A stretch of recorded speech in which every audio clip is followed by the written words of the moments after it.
morning, everyone. I am so pleased to be able to introduce Dr. Charles Lim as our 2024 Agora Day speaker. Dr. Lim is the Francis A. Tsui Professor of Otolaryngology, Head and Neck Surgery, and the Chief of the Division of Otology, Neurotology, and Skull-Based Surgery at UCSF. He's the Director of the Douglas Grant Cochlear Implant Center at UCSF and holds a joint appointment in the Department of Neurosurgery. Dr. Lim received his undergraduate degree at Harvard University, medical training at Yale University, and surgical residency and fellowship training at Johns Hopkins. He completed a postdoctoral fellowship in functional neuroimaging at the NIH, and he was a faculty member at Johns Hopkins between 1996 and 2015. And during that time, he was also a faculty member of Peabody Conservatory of Music and the School of Education. Dr. Lim joined the UCSF Department of Otolaryngology, Head and Neck Surgery in 2015, where I had the pleasure to get to know him. He has served as the president of the American Auditory Society and is currently the co-director of the Sound Health Network, sponsored by the National Endowment for the Arts, the NIH, and the John F. Kennedy Center for the Performing Arts.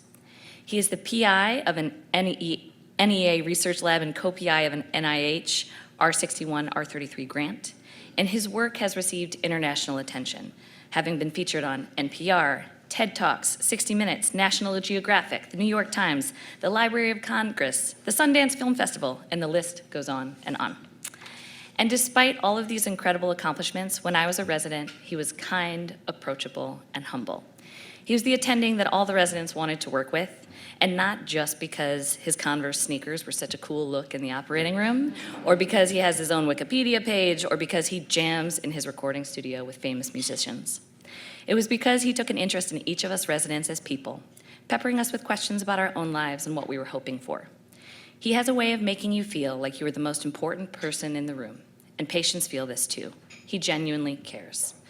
Dr. Lim has managed to marry his passion for music with a gratifying career, and it was so clear he was motivated to help guide each of us residents to find that fulfillment for ourselves. I can think of no better person to help celebrate our accomplished graduates as they embark on their own careers. Please join me in welcoming Dr. Lim.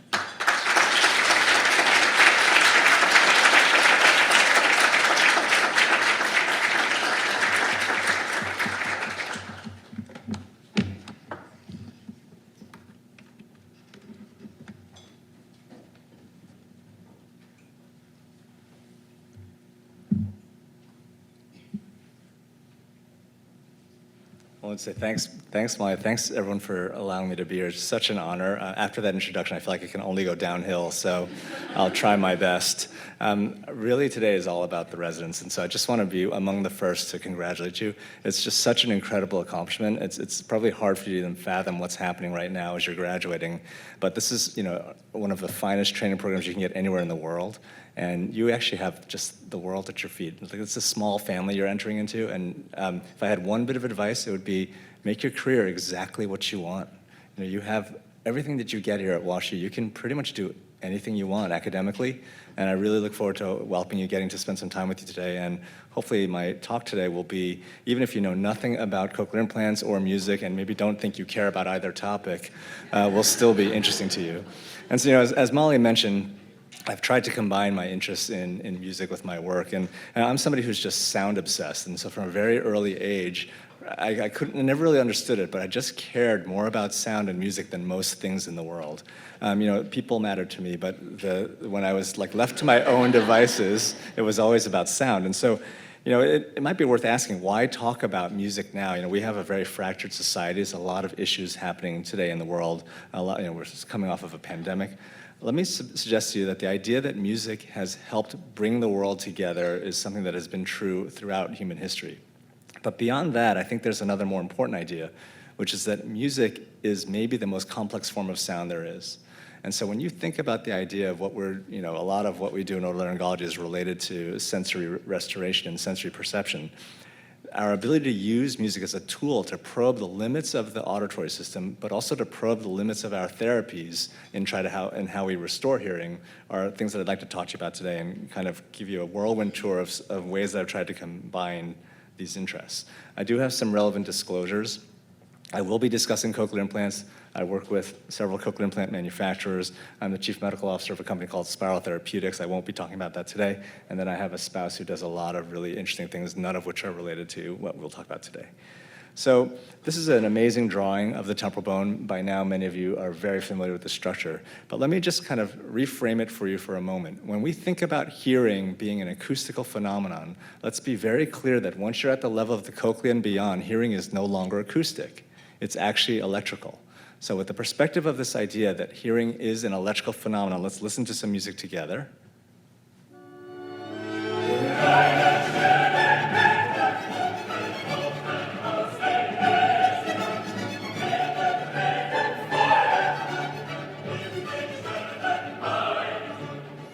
That simple experience that we all just had, or hopefully we all had, of kind of having the sound reconstructed as this percept that's meaningful to you and that you care about and that people would change their lives for is what always kind of drew me and attracted to me.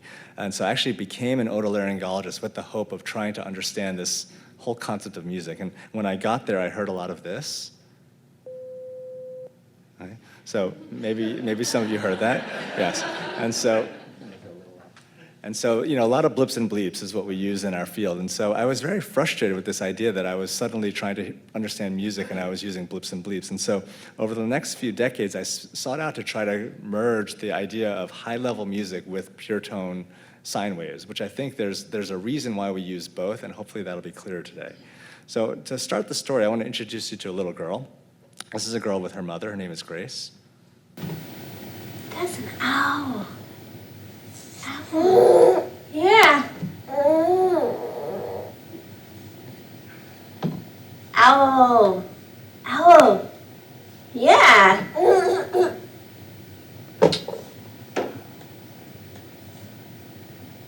Baby. Baby. You want it?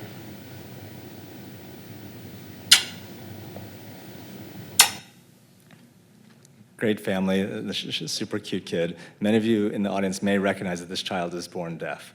So she has profound sensorineural hearing loss, and the mother is trying to do whatever she can to give her daughter input. Now, fortunately, our options for how you treat hearing loss have improved.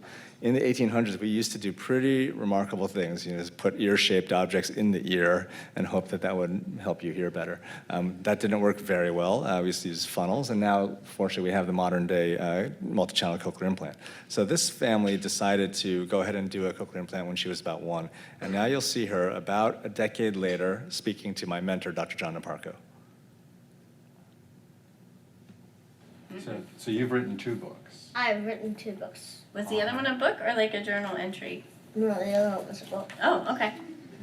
But, yeah. Well, this book has 7 chapters, and the last chapter is entitled "The Good Things About Being Deaf."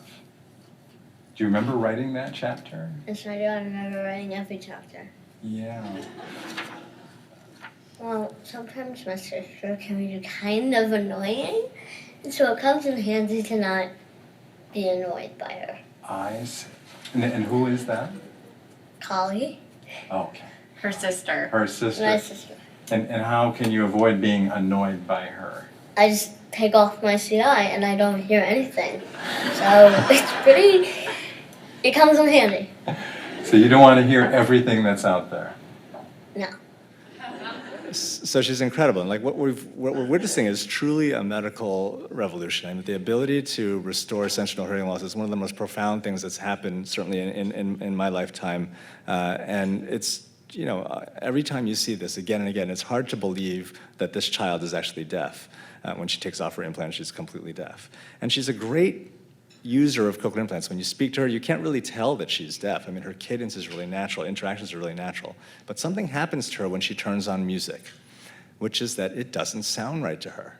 Okay? So as good as she is with speech, music doesn't work. Now, if you start looking into literature on this, you find out that it turns out that nobody in their life that had good hearing said they didn't like listening to music. It's like saying you don't like to eat good food. I mean, it's a pleasant auditory stimulus. But after you have a cochlear implant, about 40% of patients are saying they don't like it. Okay? So something that people would always like now becomes something that you don't like. Now, why might that be? There's this idea that despite all these successes that we have with spoken language, most cochlear implant users can't hear music well. And this has to do with the fact that music is in a way beyond the capacity of the cochlear implant and really beyond what it was designed to do. And it gets to the nature of music itself as to why we listen to it. Because the purpose of listening to music is not the same as the purpose of language, which is to communicate a very clear semantic idea. In music, if it doesn't sound good, what is the point? And beyond that, can a cochlear implant ever, if it's designed for speech, be able to handle music? And so to try to answer that question, we have to get into the nature of music a little bit. So what is music? And I'm not one for definitions. However, it's good to at least come up with a working definition that music is organized sound, and it's organized according to principles of timbre and dynamics, and has principles of pitch, rhythm, and harmony. This is just a framework because music is a very fluid concept, but this is a way to help us think about breaking down the problem into smaller chunks. Now, it turns out that music is quite old, okay? So although we may think of it today as entertainment, let me suggest to you that music goes back way, way, way deep into human history. So this is a bone flute that was found from a bird bone that actually these are playable instruments that date to 35,000 years ago, okay? So think about what human beings were doing 35,000 years ago. Why play a musical instrument? Why, who needs such a thing? So I think there's something about humans that are hardwired for music, and it's not just because we like it. It's not just because it's fun. That's kind of the modern version of it today. It's a way of communicating between human beings, content that's not quite the same for speech, particularly emotional content. Now, if you actually break down music and language into a little bit more physics here, and you look at frequencies and you look at loudness, it turns out that speech is a very finite, focused form of sound. Music, meanwhile, can contain almost anything and has a bigger dynamic range and has a bigger frequency range. This is part of the reason why cochlear implants struggle with music, because it's honing in on the middle of that while ignoring the rest of the graph. Again, if you break it down into the components, you see the following. If these are big buckets, pitch, rhythm, timbre, sound quality, dynamics, of how sound is transmitted with the cochlear implant, everything that's in red, the CI is basically failing at. And things that are in green, the CI is pretty good at. And so there's only a few things in green, and that's rhythm. And that's because these electrical devices can fire with good temporal fidelity.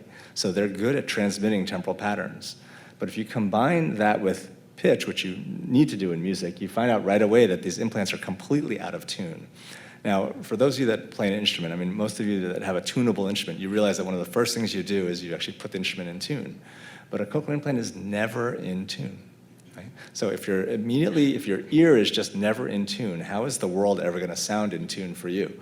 And so that's a dilemma that then there's a whole cascade of effects that happen when the world is out of tune, and more specifically when music is out of tune, the bottom line being that the emotion that you're supposed to get out of music, or the emotional significance or the musical meaning, is all corrupted. And that's why suddenly something that you liked becomes something that you don't like. And so there's a lot of obstacles to this. And so the first one is an obstacle that I think is probably, if I could fix one thing about cochlear implants and music, it would be pitch. And so it's the biggest problem. So if there's one thing you could pinpoint that's an issue, it's the fact that a cochlear implant kind of has this idea, which is that the cochlea itself is spatially organized. And that's fantastic for the field because it's really the reason why cochlear implants work is that there's a spatial gradient inside the snail-shaped structure of the cochlea where you have high frequencies along the base, and as you get further and further along, it gets deeper and deeper. So all the low base frequencies are at the tip of this cochlea, and because of that, you can put an electrode in there that roughly mimics that. But this is what you're doing. You're putting electrodes that look like this into the inner ear and hoping that this replaces the function of thousands and thousands of neurons. It doesn't work, okay? So each electrode contact there has to do the work of stimulating thousands of neurons that are normally meant to provide, really almost a limitless number of pitch percepts. And so now we have suddenly taken the world and crystallized it into these rough electrode contacts and tried to, in a way, round up to the nearest electrode when we're thinking about something like pitch. Now, when you kind of combine that idea with the piano keyboard, you can see right away what the problem is.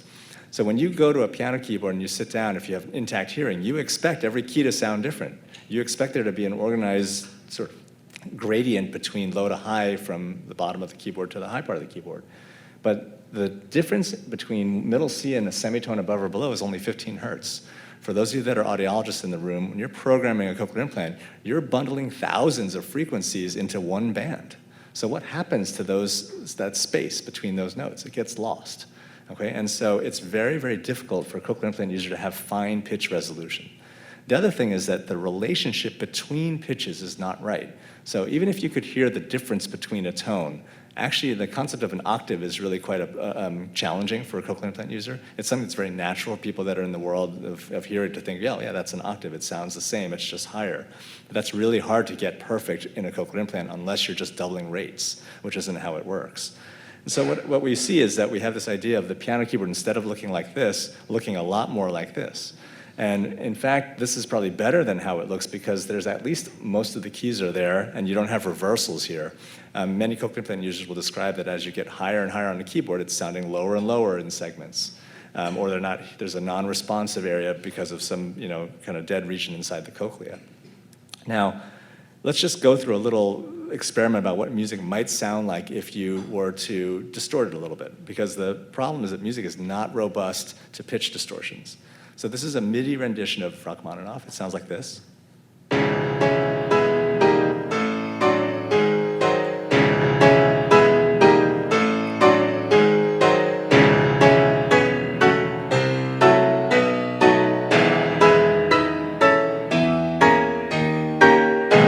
If you take that and you distort it to the nearest semitone, okay? We would love to have single semitone resolution. This is what it sounds like.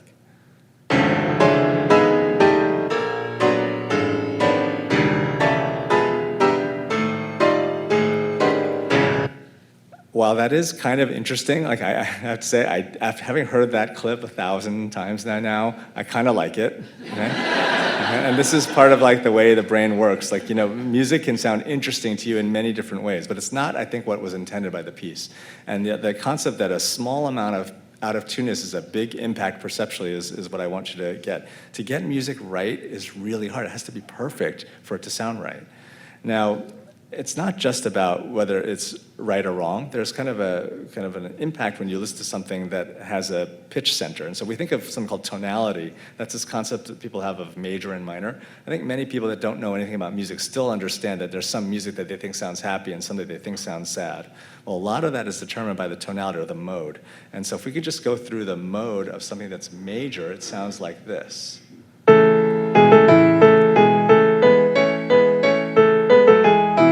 Now you'll notice that that's also presented fast, okay? So that was major and fast. Now let's look at something that is minor and slow.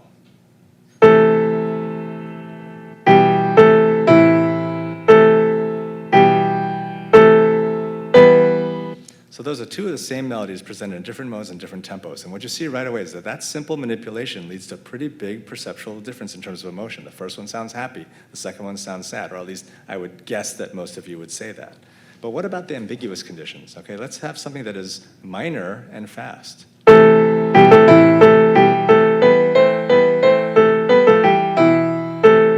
And then something that's major but slow.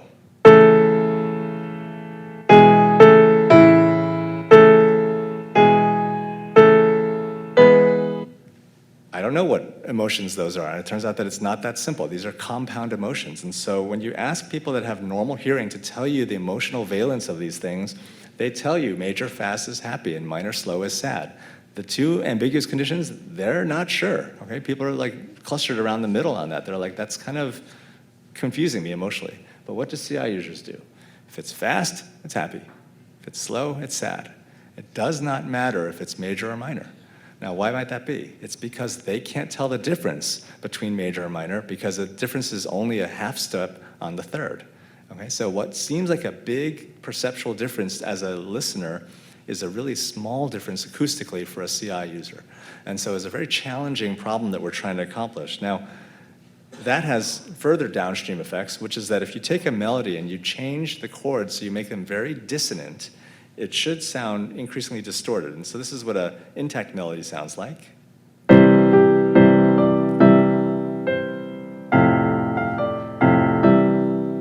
Now let's add dissonance intentionally to the melody.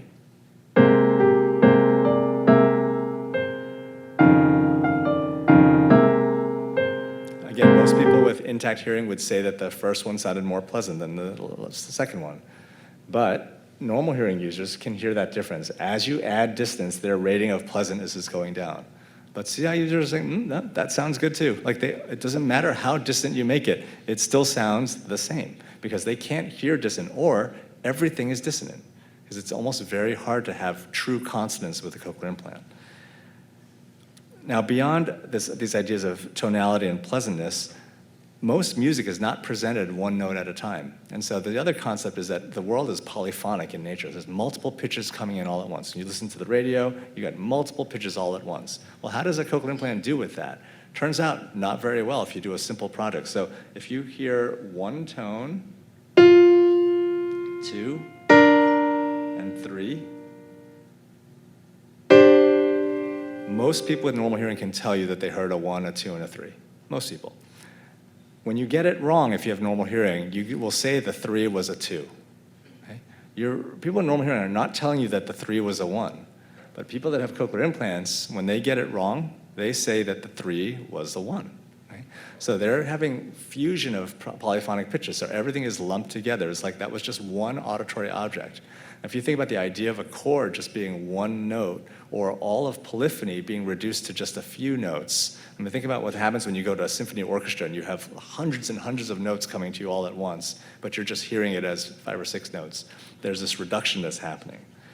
Now, beyond concepts of right or wrong, I want to talk about sound quality, because this is probably the most, in a way, relevant issue, which is not so much about these kind of musical theory-based ideas. It's about whether or not you enjoyed it.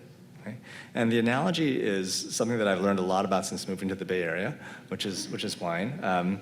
Although I learned from Jacques, you don't have to be a Bay Area resident to love your wine.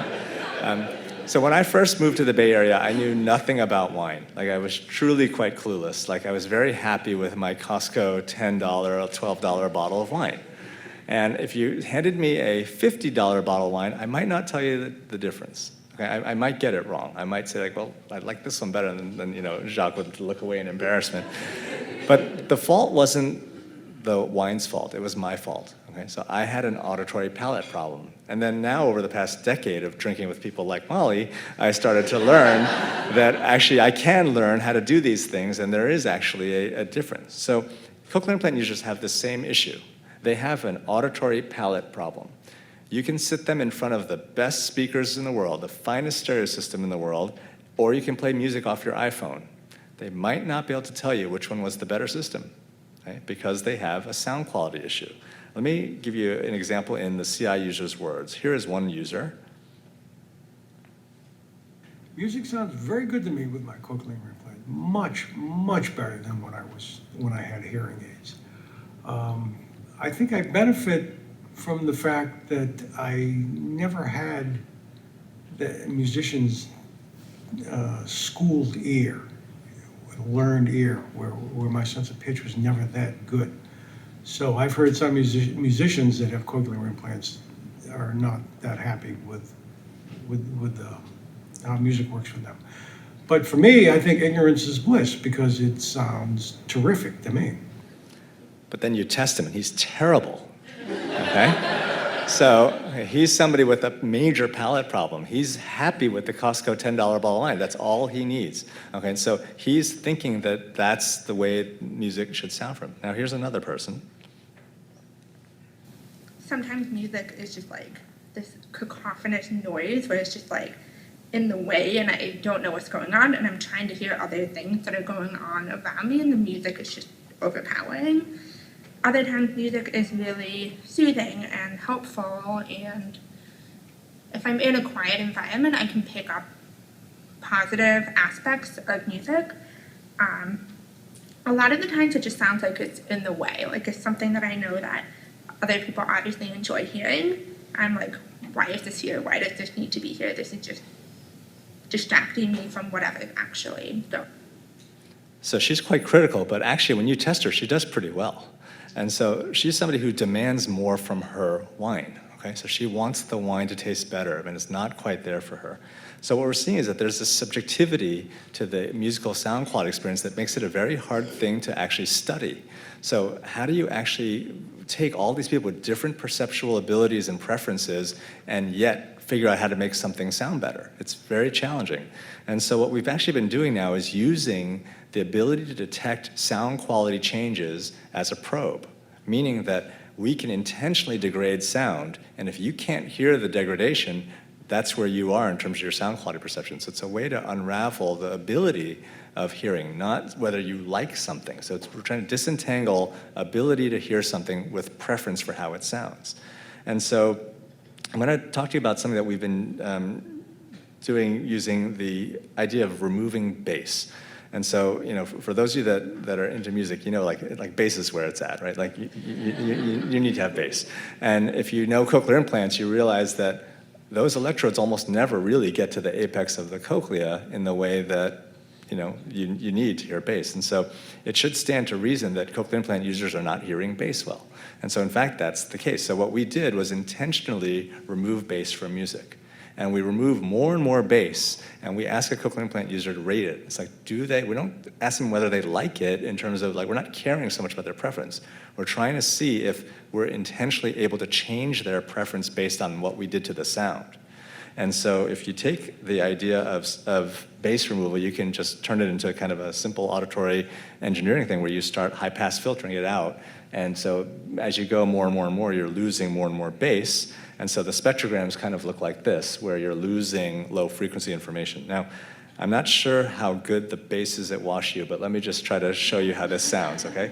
And so we do something called the mushra. Now, for those of you that are familiar with audio engineering principles, there's an idea that you can take a compressed, poor version of sound, like an MP3 file, and have it sound pretty close to the original. Well, how is that determined? It was determined by things like this, the mushra, which is where you would do these comparisons between the original and a modified version. And so what we're using is an original reference, so you always go back to the reference, and then you're comparing this altered version. You don't know what the alterations are, you don't know what you're listening to, you're just sort of listening to it and rating it.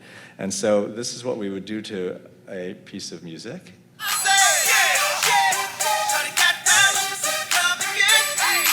And this is the original.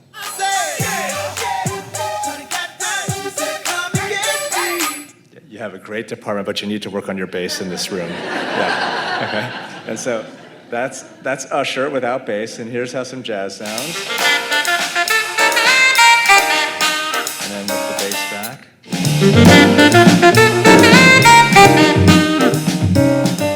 Okay, so then we ask people that have normal hearing to run through this and people with CIs to run through this. The people with normal hearing, as soon as you decrease the bass, it's like very, very mathematical. They're saying, yep, there it is, it's less and less. It takes cochlear implant users a lot longer to hear that bass was removed. And so again, what have we learned through this? We've learned that if we want to, for example, do a strategy to improve apical stimulation of the cochlea, improve bass perception, we should see CI users' responses start to approach those of normal hearing users, because now you're able to hear the intentional change in sound quality. So I've said some kind of bleak things, and I want to kind of ask if anybody knows who this skull might be. There are very few famous skulls in history, and this is one of them. So this is actually Beethoven's skull. And so why is there Beethoven's skull? Why can you see Beethoven's skull? Because his grave was actually exhumed several times in his lifetime. And at one point, they did harvest his temporal bones to try to find out why he had hearing loss. In fact, the side of his head there is molding clay. You'll see that bulge out there. Originally led to some theory that he had Paget's disease of the bone, because people didn't recognize that the molding clay was used to put his thing together. And so Beethoven, I bring him up because he was one of the, major musicians who had deafness. And so by the time of his Ninth Symphony, he was, by all reports, profoundly impaired by beginning at the Third Symphony. And, I had the remarkable experience of being able to hold Beethoven's hair in my hand. Long story, but I was in this situation where we were presenting Beethoven's hearing loss at the Baltimore Symphony, where I used to work as the scientific advisor. And at one point, so at that time, they used to harvest hair from people that passed away, especially famous people, as a keepsake. And so Beethoven's hair is actually in a little glass thing, like a tuft of his hair.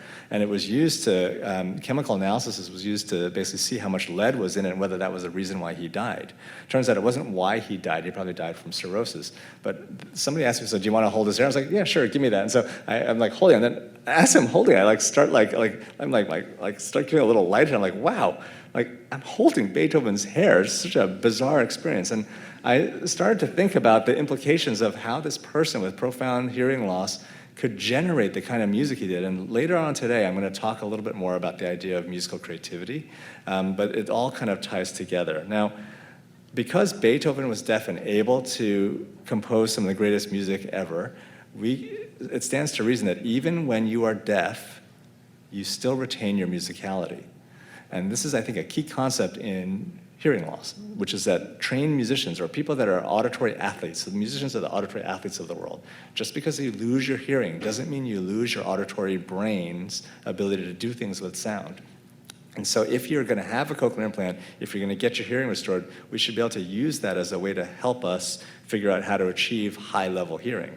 You know, if musicians can go from normal hearing to outstanding hearing, maybe somebody who has hearing loss can go from impoverished hearing to near normal hearing. So how do you actually do this? How do you improve music for cochlear implant users? And there are a couple of different strategies. And so there are three basic ways we can think about this. We can try to change the CI, we can try to change the brain, and we can try to change music. And so I'm going to give you examples of all those three ideas. So how might you change the CI? And so this is one way that we try to change the CI, which is to change the way the electricity is delivered to the nerve. And probably if you ask most engineers, this is the crux of the matter, the electrode-nerve interface, because so much is happening there, so many assumptions are made, and so many things that we wish to happen are not happening correctly, that I think from an engineering perspective, this is endlessly fascinating, how you get focal stimulation of neurons selectively using the current electrodes we have, or even if you could have any theoretical electrode in the world, just think of it and invent it, what would it actually look like? You know, some sort of one-to-one neural electrical interface. So we're a very long way from there. But what we can do is fine-tune electrical currents and steer electrical currents to a certain extent. So this is a project I did with Divya Chari, who's now faculty at UMass Worcester and Mass Ioneer, where she used to be a resident with us, using tripolar stimulation. So Julie Ehrenberg is one of our colleagues who kind of did a number of studies on this idea that you could focus current by basically putting flanking current, and it would kind of narrow the pulse. And so with that idea, we're thinking maybe you can narrow the pulse and therefore improve a cochlear implant user's ability to hear multiple pitches at once. So now the polyphonic pitch fusion that I described earlier is reduced. And it turns out if you actually do use tripolar stimulation, which is a pretty subtle manipulation, in fact, you're able to do better with this kind of polyphonic pitch detection test. You're better with tripolar at telling semitone intervals apart when they're merged together. So again, a very simple manipulation, relatively speaking, that improves something that's a big problem, which is polyphony. Does it improve it enough? No. But the principle is there, okay? If you can fine-tune the current to more specific neurons, you should be able to improve that task of pitch separation. Similarly, and this is a project I did with Tina Munjal when she was a student in my lab, who is going to be a first-year fellow at Mass Ioneer, having just graduated from Stanford. And these students were incredible when I worked with them. This is something called Phantom. Now, Phantom is an advanced bionics technique where basically you take the current and at the last electrode, you steer it so it pushes away. You're basically pointing the current beyond the physical location of the electrode. So it's not necessarily going to the nearest neuron, you're sort of shooting it into the apex. And so they were thinking about this as a way to do bass boosting.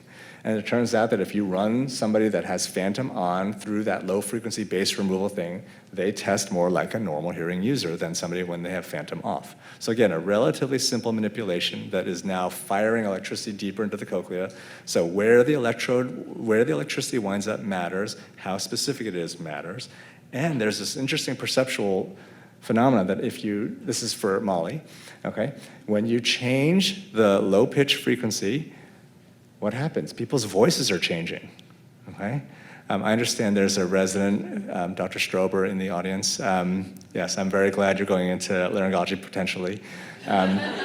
So what we see happening is that the formants for females for F2 and F3 are going more towards the general population, okay? And many people know that there's individuals that have hearing loss that they don't sound the same after their cochlear implant to their family members. They said, there's something about your voice is not quite the same. It's because you're modulating your voice with your auditory input in a subconscious way.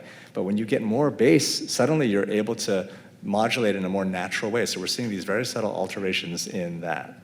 Now, more along this idea of bass frequency, there's this concept of hearing preservation cochlear implants. And for those of you that don't know, this has been a big part of our field for the past decade, but it's a little confusing. Every time I try to explain to someone who's not an otologist, they're like, what are you talking about? And it turns out that we've gotten pretty good at putting electrodes in to the point where we can preserve residual hearing function in a nerve. Now, that's, it poses an interesting question. So would you do this in someone who had normal hearing? No, you'd never do it in normal hearing because you don't want to jeopardize the nerve. So where do you draw the line? How much hearing loss do you have to have where it becomes too risky? And so generally, what's happening over the years is that the criteria are getting more and more relaxed as patients are doing better and better. And so now we can have somebody who has this kind of audiogram and, 20 years ago, that would never have been considered a cochlear implant candidate, like never. You would not do that until we started realizing that actually this is a viable cochlear implant situation. So what do? We do a hearing preservation approach. This is a version of such a thing. And so in this particular situation, what you're going to see is me inserting an electrode very slowly. Okay, and so this is an electrode going in through, we call it soft surgery, which kind of makes me laugh because it's not like we ever tried to do traumatic surgery beforehand, but we've actually, now we're calling it soft surgery. And so this electrode's going to go into the cochlea. You'll see it sort of wind its way in, right about there. And now it's going to be going in. And this is manual, this is not robotic, and so I'm just basically going as slow as I can. And so I'm not going to take you through the excruciatingly slow video, but basically I do this over the course of, as slow as I can do it, and hopefully in the end we have something like this. So this is the postoperative audiogram, right? And so this is a left ear, and so there's a little conductive hearing loss, but by and large the nerve function's preserved, and this is the preoperative audiogram. Now, why is that relevant? Because these low-frequency neurons are native, okay? They are already in tune, they're already present, they're already acoustically responsive. Now, if you combine the electrical hearing in the high frequencies with the intact low frequencies, and make no mistake, the low frequency is how you get pitch because it's the fundamental frequency of vibration. That's how you determine a sound's pitch. Now, suddenly, you can really improve things. And so the question then emerges, can you actually tune this thing?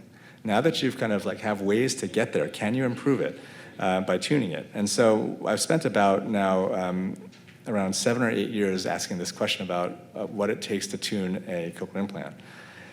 And so we've been using something called flat panel CT, and this has been really, really interesting in a collaboration with neuroradiology. And there's this idea of something called anatomy-based fitting. That's the terminology that's kind of stuck today, which is also kind of amusing to me because it's not like we used to ignore anatomy, but now we're trying to really take individual anatomy into account. And so the idea is as follows. It turns out that if you get a cochlear implant today and get it turned on, everyone in this room that has the same company is essentially going to have the same map, okay? Especially at the beginning. That's true regardless of the shape of your cochlea, how long it is, and where your electrode is sitting, okay? That's kind of surprising, right? I think most people would think, well, that seems like a missed opportunity if everyone is suddenly just having these things turned on the same. But that's what we do. We have a default map. It's a one-size-fits-all approach. So it turns out if you look at each electrode, so this is a range of electrodes that were implanted in people, you'll see these are not the same, okay? And there are both small and important differences between one electrode and the next, which would argue against a default mapping strategy. The problem is that it's very hard to show that it matters because there's so many things at play when you change a map. But especially when you get something like this, you can see right away, these two electrodes are not the same. We should think twice about putting the same map on each of these ears. And why is that? It's because there's something called Greenwood's function, which is this idea of frequency-position relationship. Inside the ear, I started out with this idea that the snail of the cochlea has a spatial gradient and that we could take advantage of that. What that means is there's very specific neurons for certain pitches at certain locations. Over the years, this model's become refined, and so by Stokowskaya, and then more recently, really refined by work that's been, I'll show you some of this amazing work that's been done lately on imaging of the cochlea. Now, if you look at how out of tune the cochlea implant is, you see the following. So the orange bands are where most people's electrodes are. the black dots are where their CT scan would suggest that their electrodes are located. Okay, so if you actually see what frequency is it mapping to, that's where it is. And so right away you see, okay, there's a big problem. There's a huge mismatch between most of these lines where the electrodes are not programmed along the best location of that person based on their CAT scan, okay? And you can argue whether the CAT scan is the right way to get this. And I think, Craig, we talked a little bit about the idea of using electrophysiological measures to find the better frequency. And there's probably a combined way to do this. But if you aggregate all this together, we see the following. There's a lot of mismatch in the base and the apex, and the mismatch can be as much as 1.5 octaves. Okay? 1.5 octaves is a huge amount of mismatch when you think about musical pitch. And so we then use the CT maps to basically guide programming. So we say, okay, you've had your program, let's change it based on your CT map and try to make it a little closer to your anatomy. And then let's do a pitch ranking task where we're gonna throw a lot of different pitches at you, and you're gonna have to organize them for us back from low to high. And so you kind of do this thing where you're doing a low to high thing. It's not just an order low to high, there's also a distance. Is something a lot lower or a lot higher? And when you look at the people that had this done with this control map and the flat panel based map, you see that major pitch reversals, they do a little bit better, fewer errors when they have the CT based map. This is not a acclimation study, this is an immediate change. Okay, we change someone right away, have them do the task. And most people in the cochlear implant world know if you make a change, you need to give patients time to get used to this. Well, we didn't. Okay, we said, try the task here, just see what happens. And we're finding that there's a signal there. It's like, okay, we're actually able to improve this very basic task. So those are some examples of how you might change the CI to improve music. And then changing the brain is obviously, I think, a more difficult thing, but hopefully that's what we've been trying to do with all the residents here, right? We're trying to change your brains over the course of your 5 years. That's what training is, that's what learning is, that's what education is. So how do we do this for CI users? Because you can't make people who are deaf professional musicians. Not everybody has the aptitude, the interest, the resources, and it's just not appropriate. It's not what people necessarily want out of life. So we turned to the humble cat, and so this was work that I did with David Ryugo, who was my mentor at Hopkins when I did the T32 residency, and I worked in his lab for 2 years, also in conjunction with Dr. John Naparko, whose voice you heard earlier. And as you graduate, you're gonna hear voices in your head, but some of those voices are gonna be your mentors here in this room, and you'll be thinking, you'll be in a case as attending for the first time, you're gonna remember what an attending told you, and you're literally gonna feel like they're over your shoulder saying like, don't suction there, some little pearl of wisdom. And then for me, it's Dr. Naparko's voice that I always hear because he was, my surgical mentor for many, many years and my colleague then for many years. And so this series of experiments was amazing because I don't know how many of you are into felines, but if you have cats, or if you've ever had a white cat, you might have thought that the cat was ignoring you. It wasn't, okay? It turns out that a lot of white cats are actually deaf. And so we did a project where we were implanting deaf white cats with cochlear implants. And so this is what the electrode looked like. And so we were basically putting it into the cochlea, and then we were training in pretty painstaking fashion a cat to respond to a trumpet sound for food. And so this is what it looked like.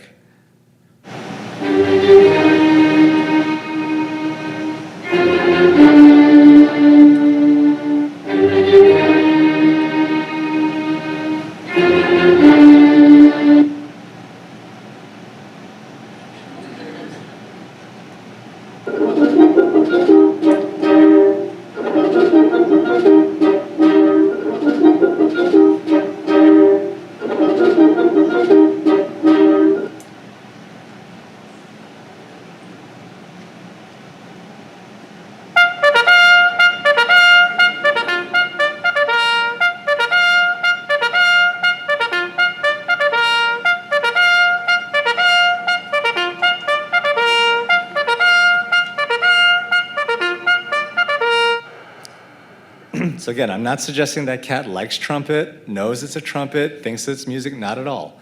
But we've taken an abstract stimulus and imbued it with meaning for a deaf animal with a cochlear implant. And so this is really what hearing is. We're trying to take these abstract signals and imbue them with meaning. And so if we can do that with a deaf cat, by changing the way the synaptic function is taking place in the auditory brainstem, maybe we can achieve something through training the brain in people that have cochlear implants. And so Molly mentioned that I spent some time at the NIH. I went to the NIH because I was feeling the limits of being an otologist, honestly, in terms of trying to understand hearing, because so much of it is a central auditory phenomenon. So I wanted to understand the brain mechanisms better. And there are a lot of reasons to do this. These are 3 reasons that, for me, made sense. Like, these are reasons why I wanted to understand the brain better as an otologist. Because so many of the things that I was thinking about and studying really implicated the brain more than the ear. And so I wanted to learn neuroimaging methods to try to look at the brain real time. And so I wanted something like this, which doesn't work that well real time. And so we have a lot of different ways to do this. Now, for cochlear implant users, PET scanning turns out was the best way to do real-time functional neuroimaging. And PET scanning is it's a totally quiet modality. There's no noise, okay? You basically, it's not a big magnet, so you can go in there and actually use your cochlear implant while in the PET scanner. But this is not FDG PET like we're doing for tumor detection. This is O15 water PET, okay? So you're taking modified water and you're injecting it IV into somebody as a radio tracer, which has a half-life of about 2 minutes. And over those 2 minutes, you're having that person, CI user in this case, listen to things, and you're collecting their brain data over those 2 minutes. You're kind of aggregating it into a brain map.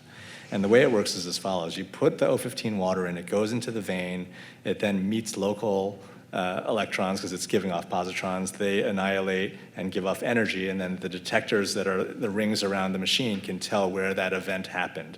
And in the end, you can sort of localize it to a point in the brain. So the first question was, is CI listening similar to normal hearing listening? So this is a normal listening brain. Now, if you basically just play sound to somebody who has normal hearing with a PET scan, this is what you see, which is primarily activity in the temporal lobes along the primary auditory cortex and secondary auditory cortex. So you're seeing superior and middle temporal gyrus primarily active there, as you'd expect. So what happens with a CI listener? So this is what you start to see in CI listeners. Now, on a very crude analysis, you would say, wow, that's pretty similar. So it's very encouraging that the similar areas are active, and that the experience from a brain perspective seems the same. But there's a difference when you start to subtract, okay? And so it turns out that if you look at relative differences, there's always a difference. And it's always the case that the cochlear implant users have more activity in the brain for a given task or a given sound than the normal hearing user. And so the differences may not be in where the brain is stimulated, but in how much it's stimulated and how much resources it needs to process sound. So then if you start changing the sounds that you're presenting, you give them language, you give them rhythm, you give them melody, you can start to see, every time the cochlear implant users are showing more brain activity for language, more for rhythm, but not so much for melody. So why is that? It's because they're not doing well with melody. And so again, these devices are not optimized for melody. And so it may be that part of the kind of trick here is to figure out how to get the brain of a cochlear implant user to resemble the brain of a normal hearing user for even the most complicated stimuli. And again, you never really see brain activity in the controls being more than the CIs. So again, more evidence that changing the brain should be a reasonable target, or at least a way to monitor the impact of what we're doing. And then we look at children who, many of you that have young kids, their brains are changing like real time. Like right now, they're changing. Like every 10 seconds, there's something new, like new trick. You come home from a day of work and some kid learns some new trick. So it turns out that the high plasticity of the child's brain is something that we should be able to take advantage of, and we do, which is why we recommend cochlear implants early in life, because you're maximizing the impact of the brain's plasticity to be able to interpret sounds and to, in a way, adapt to the impoverished cochlear implant and really perform very, very well. And so I was doing a musical course at the Peabody School of Music where we were teaching young kids with cochlear implants around ages, like five and below to basically do music. And so this is a select group of kids whose parents were quite motivated.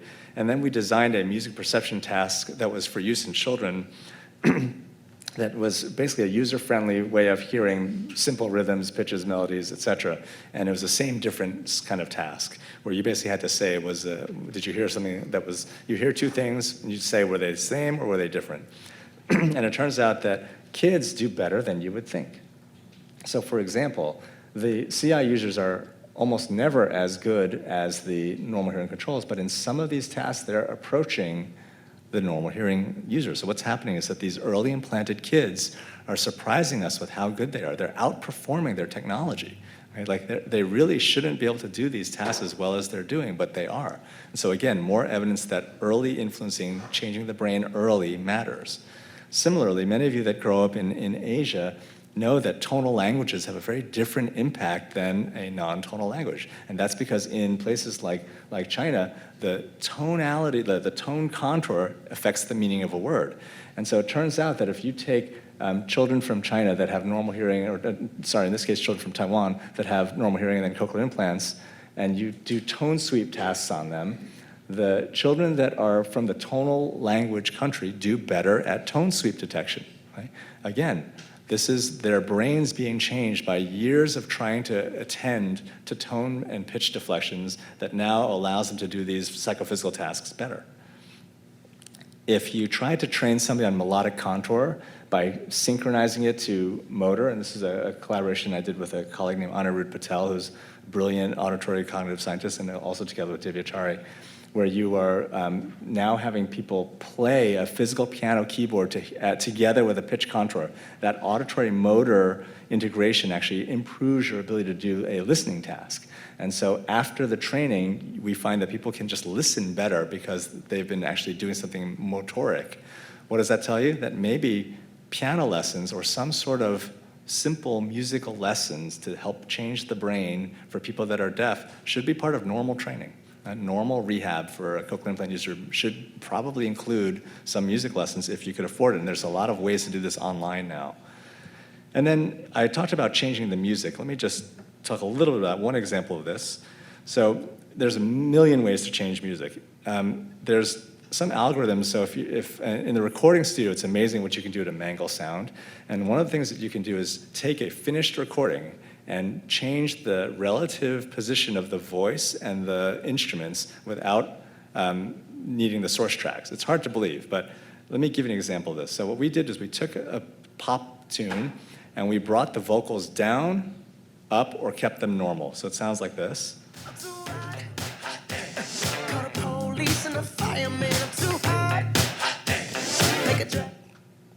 That was normal.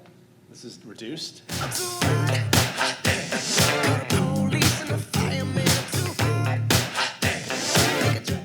And then here's a vocal boost. I'm too hot. Call the police and the fireman. I'm too hot. Make a drop. So again, what are we doing? We're increasing the presence of just the vocals, not the rest of it. And it turns out that if you do this for cochlear implant users, they prefer the vocal forward one. Why is that? Probably because their implants are so good at hearing speech relative to other things, that they're getting more out of it. And that impact is pronounced when you have musical training. So again, what do we do here? A very simple real-time manipulation. You don't need to process this in advance. It just happens real time. You turn on the algorithm, all of a sudden there's more vocals. And so this is a very simple way to change the actual music so that it's more CI familiar and more CI amenable. And there's actually composers now that are composing music for cochlear implant users where they're taking into account these limitations so that the acoustic experience a CI user has is very similar to what a non-CI user might have. And they're actually having concerts where these composers are basically debuting their work. And so, again, different ways to think about this. Now, in the last few moments, I just want to sort of switch gears and talk a little bit about what Molly mentioned, which is the Sound Health Network. And there's been a movement happening in the level of the NIH, which is to recognize that music might have some relative relevance as a form of medicine. And how is that happening? Well, through something called the Sound Health Network, which is I'm the co-director of. At least for now, it's a 5-year grant, and so we'll probably shift this over. So the story is as follows. Dr. Francis Collins, who many of you know is the former director of the NIH, and Renee Fleming, who's a superstar soprano, were at a party, literally, where the Supreme Court justices were there, having recently ruled on same-sex marriages, and there was a lot of tension in the room. Dr. Collins is a guitarist. Renee is an amazing musician. They decided to play music that evening at the party, and it changed the entire feel of the room to where they started talking to one another. They said, you know what? we ought to think about this. Like, music is a way to bring people together. So Francis, who was a musician and still is, really found it interesting, and they finally convened the first NIH music work. So they invited 30 scientists. We all went to the NIH to basically teach the NIH leadership about the work that was happening in music cognition. It was a great experience. We spent a day and a half, but what was most interesting was Renee Fleming. She, as an opera singer, sat through a day and a half of science on music cognition, taking copious notes. She wasn't on her phone. She wasn't napping. She was literally paying super attention to this. We wound up holding these events called Sound Health events, where we had remarkable musicians and artists like these people that were part of our group. And this is a short video talking about what the Sound Health Initiative is.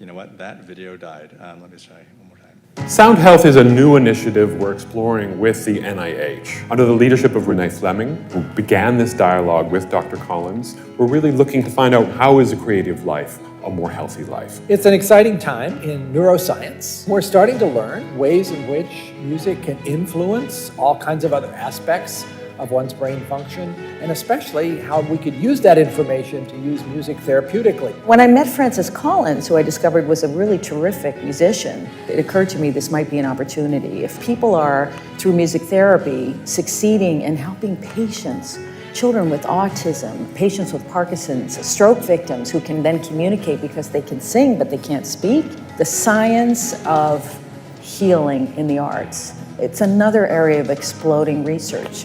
This has a research component to it, it has a presentational component to it, it has an advocacy component to it as well in terms of where culture in America today is going. Through this initiative, we can all learn from each other, and we can move into a new space of integration of deep intellectual and scientific thought. The fact that this is coming together, that the NIH and the Kennedy Center are collaborating, it makes the arts more relevant. It exalts the importance of the arts in our lives. So then we held at the Kennedy Center this conversation about what should happen here, and this led eventually to actually the NIH now funding $40 million of music-based research, which is not a lot of money by NIH standards, but it's a ton of money by music standards. And the field of music cognition had almost no support, and so this is a really pivotal thing for us. And then the NEA stepped in to help form this network called the Sound Health Network, whose mission is to promote research and public awareness about the impact of music on health and wellness. And so if you're interested in this, take a look. So just some simple conclusions. Music is the pinnacle of hearing. There are a lot of critical impairments, pitch, timbre, sound quality, that we see in CI users. And the impairments reveal limitations of CI processing that speech testing does not. So if there's one take-home point, music is just harder than speech for CI users, and maybe we can use it as a tool to understand the limits of how we hear, the limits of a cochlear implant, and how to maybe make these technologies better.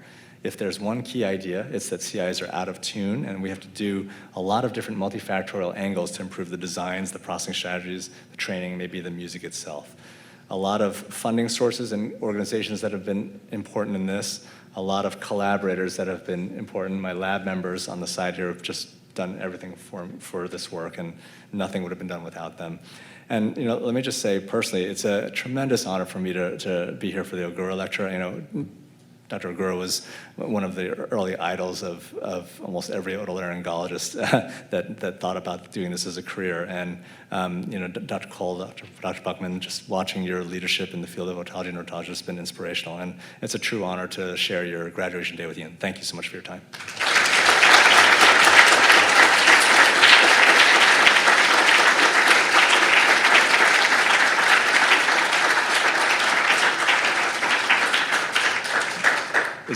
Is questions kind of thing? Yeah.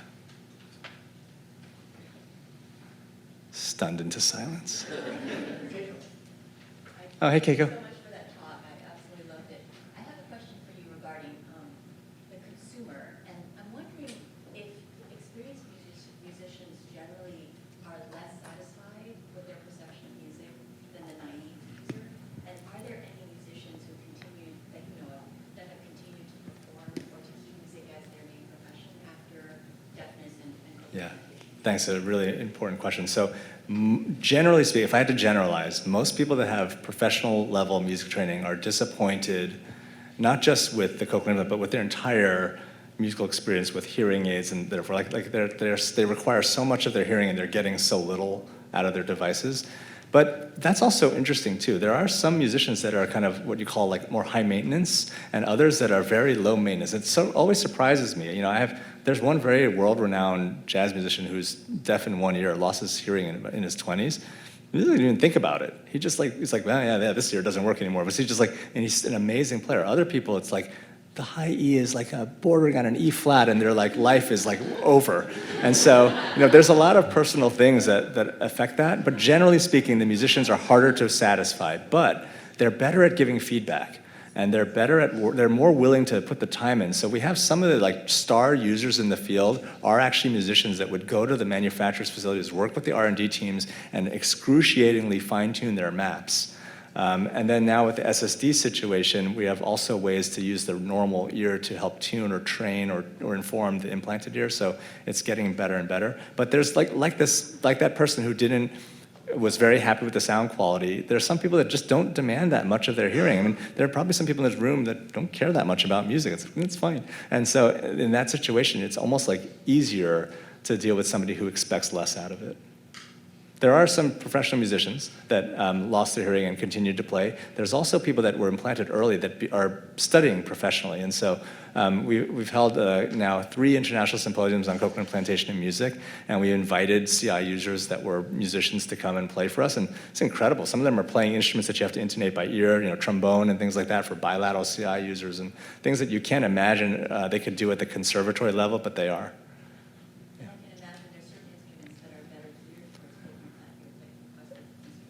Yeah, so if you had to, if you had to kind of advise a family on what kind of musician their kid might be, I think rhythmic things are always good, but I think instruments that you don't have to intonate by ear are much better than things that you have to actually tune. So a violin, I think, is quite a bit harder than a piano, where if the piano's in tune, and you press the right key, it will sound okay. Whereas for something like a violin, you have to get the fine intonation just right on the fingers. Fantastic talk. Thanks, Greg. Can you talk to us a little bit about the importance of hearing preservation as you think about cochlear implants for the future? Because there's sort of, as you know, there's many people across the country that don't fully buy into the concept of hearing preservation. And so how important is that as we think about more complex sound? I think that I'm a little bit mixed on it. The reason why I'm mixed on it is not in the idea, it's in the practicality of it. So what happens long term? So we're able to preserve hearing many times in the first 6 months, maybe 12 months. 2 years, 4 years, 5 years, 10 years, I don't think that that's as relevant for most patients because of the scarring that ensues in the cochlea and the improvements that they're getting from the electrical hearing. But in an ideal world, any amount of low frequency hearing that you have, which I think is the key more than the highest, you should, if you could preserve it and use it acoustically, it would be a much, much more successful musical stimulus. And this really gets to this idea of fundamental frequency. And there's no way to get really successful low frequencies through the current electrode designs. But if you have an acoustic fundamental frequency that's accurate, then the harmonics need to map onto that fundamental frequency. And that's a much easier task from the auditory brain perspective. So I think there's merit to it. I think that, you know, these electrodes are still very traumatic. They're very inflammatory. I mean, we've revised implants. We see what's there, you know, years after. Like that cochlea has not, you know, it did not take kindly to having an electrode placed inside it. So I understand the skepticism of it, and you know, from a musician's perspective, I think it's a very nice theoretical thing that maybe long-term doesn't actually pan out as compellingly as you might think. Yeah, I'm curious to hear your thoughts on it, but yeah. Yes, Rosalie. Hi.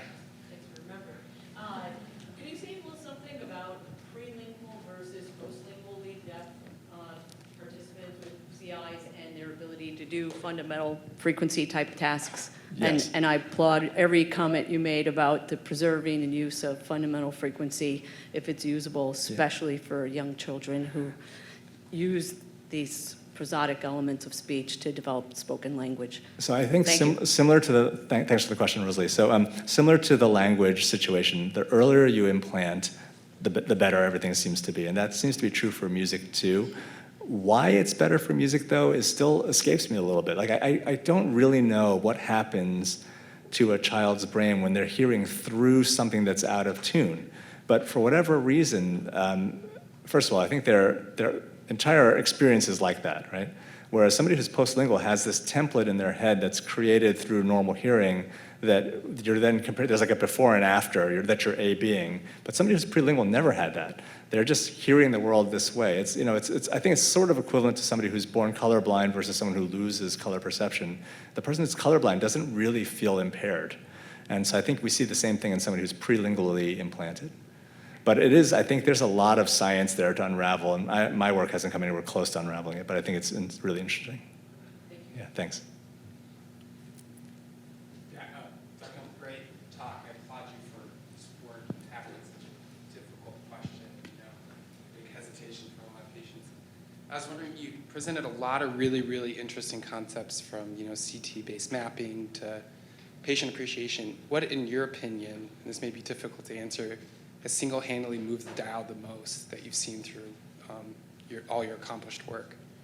Yeah, to be very clear, I don't think my work has accomplished anything. I think what if we've done anything, we've made it a conversation worth having.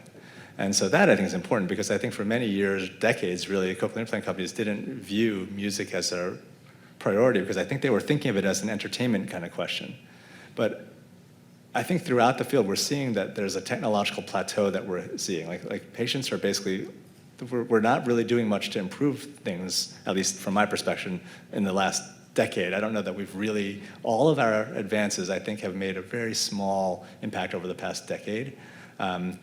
So maybe now what we have to do is rethink the concept of how we design a cochlear implant and what principles we're using. There's probably a future CI design that will take lessons from pitch mapping and tuning together with these other ways, electrophysiological, anatomic, to map these things better that will hopefully then make it so that, like I'll tell you, if I had to get a cochlear implant right now, I'd be heartbroken, right? So like, why is it? Because I know what it would sound like.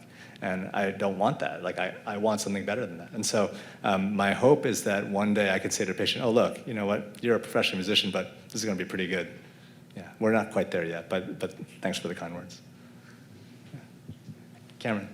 Have your work with Dr. Chari with tripolar stimulation, have you been able to put that into use clinically, and if not, what have the limitations been? So thanks, Cameron. So tripolar is really interesting. It actually turns out that it's a pretty power-hungry strategy. And so it's a battery user, and it's only implementable right now on advanced bionics devices. And so while it's very, I think from a scientific perspective, it's nice and compelling, we're not using it clinically in patients. If we saw, I think, a more dramatic effect, or if tripolar could be implemented, I think, in a little bit of a less taxing way, then I think it would make a lot of sense. But I haven't actually spoken to Julie about this in the past few years, like since COVID, actually, so I don't really know if she's had any new advances that I'm not aware of. But advanced bionics in general, they allow us to do a lot of tinkering with their stuff. That, like the Phantom is an advanced bionics thing, and I kind of appreciate that freedom because it allows us to think a little bit outside the box, which has been informative. Yeah. Yes. Why hasn't the Phantom Electro been incorporated clinically? We've heard about it for a long time. I think it was a company decision, honestly. So if I have to like kind of read the tea leaves on this, what I think happened was in the R&D group, Phantom was, I don't know if you probably know the history a little bit, but the people that were doing that, Leo Litvak, Abhijit Kulkarni, they wound up leaving Advanced Bionics. And so they have this like technology that's there that they're not sure how to market. And then with the product recall that happened, really like the company was in major jeopardy. There was a president switch, there was another upcoming president switch, and so there's some serious issues, I think, that became a lower priority. They haven't shelved it yet, I know that, but they're not sure what to do with it. And so I think that, again, as they kind of think about next steps, it's relatively easy to implement. It's just a partial bipolar on the last two electrodes. I think that they actually could do it pretty easily. Sure. Charles, can I ask a question? So I'm fascinated by the neuroplasticity, and we talk about that with the tinnitus patients and helping them to change their brain so they don't hear the tinnitus. And Michael Merznick has a brain training program, and we tried that. Several years ago, John Dornhofer came and gave a talk about his experience with his cochlear implant. And one of the things that caught me was his story about how he would go back for his remapping or programming, and I apologize to my colleagues if I'm not using the right terminology, but would go back and basically, as he said it, his cochlear implant rehabilitation audiologist would tinker to try to improve. And at some point he realized, stop, because it takes me about 6 weeks to reprogram my own brain, and then you change it. So where, and again, I apologize for the naivety of my question, but this idea of neuroplasticity and this idea that Dornhofer brought up, how widespread is that? How do we incorporate the neuroplasticity as one of the aspects? Yeah, generally speaking, I think a lot of experienced audiologists know that you don't want to make too many changes all at once, because you can really, you make gains over the first 1 to 2 years of learning how to hear with a cochlear implant that you don't want to lose those gains. And if you throw too many things at the brain all at once, it's hard to get traction, because you're listening to a distorted form of sound. It does take practice, and the brain gets better and better at doing the task, but if you keep changing the sound on the brain, it's harder for the patterns to get ingrained. That said, if you're starting off with a suboptimal program and then you're trying to work against it, that's not good. And so this is where I think early fitting of a more accurate map is actually really key, so that the plasticity doesn't have to work as hard. It can work for you, not against you, and that what you're actually adapting to is just more accurate. And so this is why we have a current, over the past few years, we've been doing an at-activation map change. So they never get their default map. They just go right to their anatomical base CT map, and then they live with that, and then we test them, and they seem to be doing better on certain subtle musical tasks. Yeah. Thanks, Jay. Well, again, it's a real honor to spend your graduation day. Congratulations to all the chiefs, and look forward to spending more time together.